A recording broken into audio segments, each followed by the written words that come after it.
Welcome to our channel, where your inner world becomes your greatest reality. Here, we dive beyond surface motivation. We uncover the timeless truths that Neville Goddard taught, that imagination is not just a tool, it is God in action, that the stories you repeat within are the blueprints of your external world.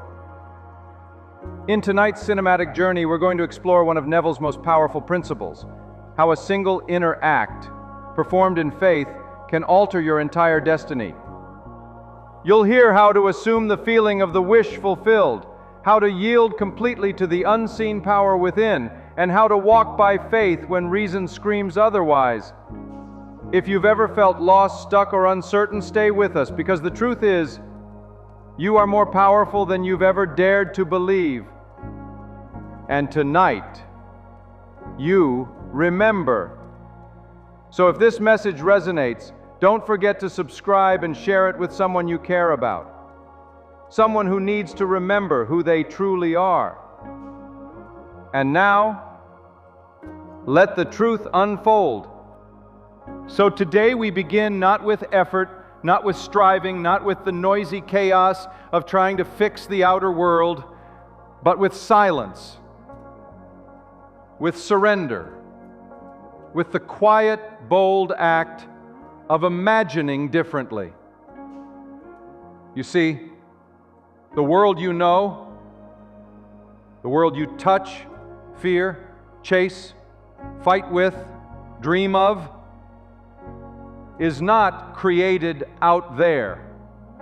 It's echoed from within. But what if I told you the most powerful thing you could ever do was this: to assume the feeling of your desire fulfilled, and then yield completely to that assumption. That's what I've done in the past, with great success. And it's what I'm going to show you now. Not as theory, not as wishful thinking, but as the most sacred act of creation that exists. If there is something you want, and who doesn't, you must stop chasing it and instead be it. That's right. Imagine the scene that would imply it's already yours. Not hope for it, not wish you were worthy, simply see it in your mind's eye. Act it out internally, just once. Hear the conversation that would confirm your dream. Feel the touch, the presence, the knowing. And then, this is the key: yield. Let go. Fall asleep in that state. Surrender to it as if your entire being were resting in the hands of something infinitely wise, infinitely loving, infinitely precise. That something is you. But not the you most people live as, the small self caught in habit and limitation. No, I'm talking about the deeper self, the eternal I am, the God within. Let Him execute it. You did your part, you acted inwardly as if it were already done. Now trust. He has ways and means you don't know. You will wake under compulsion, under guidance, and you will move unknowingly toward the fulfillment of what you assumed. This is faith. Not a belief in some outside deity or distant realm, but a living relationship with the infinite within you. You want to succeed in this world of Caesar, in dollars and cents? Good, there's no shame in that. Want to be a great lawyer, a healer, a creator, a leader? Beautiful. Then picture what that life would look like. Not someday, but now. Not when you're ready, but now. What would the world look like through those eyes? See it, feel it, assume it, and then yield. Do not cling, do not beg, yield. Faith is not effort. It's not pushing harder, believing more. Faith is loyalty to the unseen reality. It is the refusal to abandon what you've assumed just because outer circumstances disagree. It's sleeping in the truth of what you saw while the world still sees the lie. And in time, as it always does, the world will bend, because the cause of all is not matter. It is spirit, and spirit is imagination. You say, but I don't see it. Of course you don't. The imagination is invisible, but it is the only reality. Everything you touch today is the fruit of something imagined yesterday. So you don't need to see it. You need to know it and yield. You commune with your own self upon your bed and be silent. For the self of man is God. That still small voice that says, I am, before anything else, that is the Creator. There is no other. And when you stop searching outside yourself, when you stop waiting for permission, validation, for signs in the world, when you turn inward and claim, I am, everything changes. This is the darkest night, the moment God becomes invisible. But He is not gone. He is now within, and He is your own imagination. You will not see Him as you see trees or people or stars, but you will see His fingerprints. You will see the fruits of His work, and one day you will meet Him face to face and know He has no beginning, no end. He is the Ancient of Days, infinite love, and He has been you all along. You will remember. But until then, walk in faith and understand this: the power within you is impartial. It will execute whatever you dare to assume, whether for good or for harm. That is why we are warned, as you sow, so shall you reap. Not because God judges, but because God fulfills. He fulfills what you dwell upon, what you believe in the silence of night, what you feel to be true, even when reason denies it. So, what are you imagining? This is the true act of creation, the inner act, the spiritual rehearsal. And once it is done, once you feel it, once you've tasted the end, your job is not to push or strive or fix things. Your job is to let go. Fall asleep in the state of the wish fulfilled. Let your inner God take it from there. You will wake up, and things will begin to move. Without your planning, without your effort, the right people will appear, the steps will unfold, and it will seem so natural, so obvious. You may forget what started it, but it was that quiet, unseen moment. The moment you imagined and yielded. This is the power. This is the practice. This is the law. And you are its master. So now we go deeper. You've heard this before, maybe in whispers, maybe in dreams, that the world around you is a reflection, a mirror, that what you see out there is nothing more than an echo of what you've dared to accept in here. And yet, most live as if life happens to them, as if they're tossed on waves of fate, caught in cycles they never chose. But here's the truth. You choose. You choose with your attention, with your assumptions, with the scenes you replay in your mind and the words you speak to yourself when no one else is listening. That is where life is shaped. Not in crowds, not in meetings, not in the marketplace, but in the sacred stillness of your inner world. That's why Neville said, you are the operant power. Not fate, not environment, not heredity, you. And once you accept this, not as a theory, but as a knowing, You can no longer blame the world. You cannot look at your life and say, "This happened to me." You must say, "This happened through me," because it did. Now, some may resist that. They say, "But I didn't choose this pain. I didn't imagine this struggle." And I understand. No one consciously imagines heartbreak or failure or loss. But remember this: whatever dominates the mind creates. Not just what you desire, but what you fear, what you dwell on, what you wrestle with every day in thought. Your imagination doesn't judge, it simply reflects. It is the divine mirror waiting for your command. So if your inner conversations are filled with doubt, with fear, with bitterness or unworthiness, the outer world cannot help but echo that tone. But shift that, even slightly, and the entire symphony begins to change. You see, inner transformation isn't loud. It doesn't shout. It whispers. It slips in quietly, almost unannounced. But once it takes root, the world must obey. That's why Neville taught that even if you're imprisoned physically, financially, emotionally, the key is always in your hand.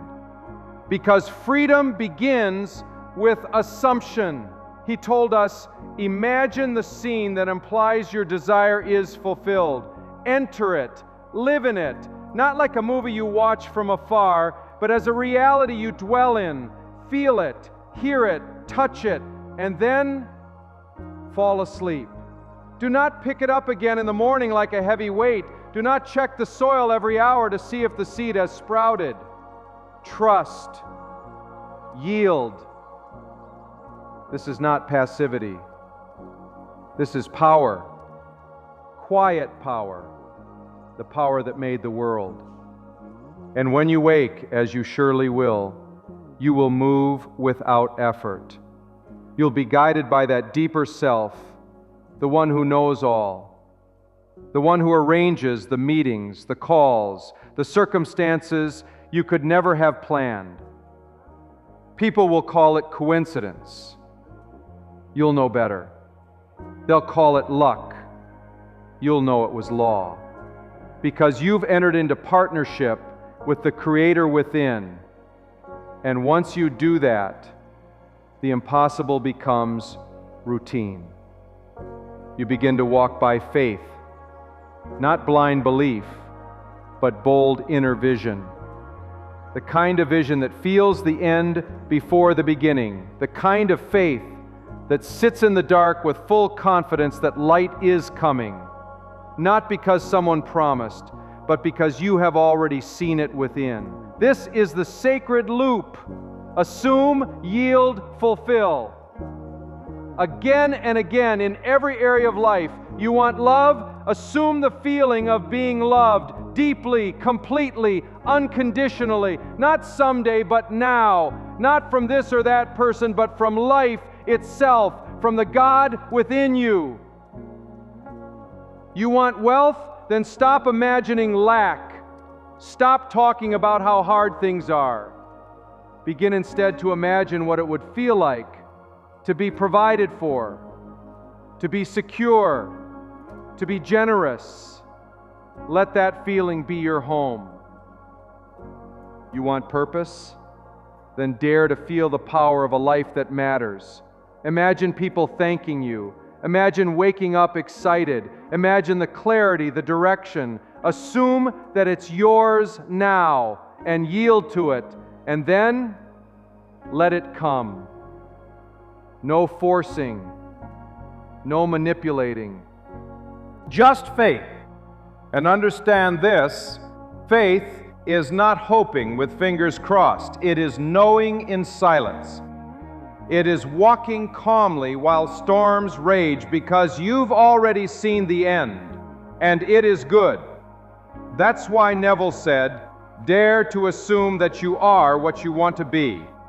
Not next week, not when things improve, now. And yes, your reason will rebel. Your senses will scream, but look, it's not real. Ignore them. Because you do not manifest what is real, you manifest what you are loyal to. And the unseen is more real than the seen. The root is more powerful than the fruit. So stay loyal. Loyal to your vision. Loyal to your assumption. Loyal to the inner act you performed in silence. That is the test. And for those who pass it, for those who refuse to be shaken by appearances, the reward is beyond anything this world can measure. Because it's not just about getting things, it's about becoming. Becoming the kind of person who knows they are the cause, not the effect. Becoming the soul that trusts itself, that listens inward instead of outward. Becoming the presence that others feel when you enter a room, not because you spoke loudly, but because you walk with power. And that power is peace. There's nothing louder than peace. Now I ask you again, what do you want? Be honest. Do not downplay it. Do not make it small so you won't be disappointed. What is the deepest desire in you? Good. Now feel it. Imagine a scene, just one, that implies it is true. A conversation, a moment, a gesture. Step into it, not as an outsider, but as you, and feel it real. Then yield. Yield as a seed yields to the soil, as breath yields to stillness, as sleep yields to dreams. And know this, the God within you has heard, He has seen, He has accepted, and now He begins. And now you wait, not in desperation, but in quiet confidence, not watching the clock, but watching your inner world hold firm to the truth you assumed. Because you know something most don't, that delays are not denials. They are preparations, reconfigurations of the visible to match the invisible. The law of assumption is exact, and it will not return void. This is where most give up. This is where the noise gets louder, the doubt, the fear, the world pulling at your eyes. But this is also where you rise. You rise by remembering who you are. You are not the reflection. You are not the echo. You are not the opinion, the paycheck, the diagnosis, or the past. You are the source, the voice that speaks worlds into being, quietly, without applause. You are imagination, clothed in flesh, but rooted in spirit. And tonight, as you lie in bed, as your body slows and your breath softens, you return to that voice. You go back into your scene, not to rehearse, not to wish, but to dwell. You slip back into the assumption. You breathe it in, not as hope, but as home. And you whisper inwardly, "Thank you, it is done." This is not a performance. This is communion. This is the Holy of Holies within your own soul. And what you feel now is not fantasy. It is the blueprint of reality. It is law. And as you sleep, the deeper self, the I am, goes to work. Not because you forced it, but because you yielded. That's why Neville said, assume the feeling of the wish fulfilled and let it clothe itself in flesh. Let it become matter. Let it crystallize. But never look to matter for confirmation. That's not its role. Matter follows spirit. It reflects it. It obeys it. So the real work is always done in silence, in solitude, in the stillness between your thoughts, where you meet the author of your life. That author is you. And you must begin to walk through this world as if it were already rearranged to fit your inner state, not arrogantly, but with quiet confidence. The kind of confidence that doesn't need to prove anything, because it knows. And when you meet obstacles, when the old story tries to return, you don't argue, you don't panic. You simply go inward again and re-enter the scene. You assume, you yield, because that is your power. This is not magic, it's mastery. Mastery of self, mastery of thought, mastery of attention. You become the guardian of your imagination. You stop letting fear dictate your vision. You stop entertaining worst-case scenarios like uninvited guests. You treat your mind like sacred ground, because it is. And every time you do, you change the world, not all at once, but surely, precisely, completely, because the outer must bow to the inner. It always has. It always will. So now, what will you do with this? Will you return to sleep in old assumptions, repeating yesterday's doubts, or will you rise inwardly, silently, and declare a new beginning? Will you assume that you are already who you wish to be? Will you yield fully, without condition? Will you trust the unseen reality that's more real than the one outside your window? If you do, you will see it, your world will shift, and you will walk through it, not as one who hopes, but as one who knows. Not as a seeker, but as a creator. Not as a victim of life, but as life itself. Because when you truly remember who you are, the whole world remembers with you.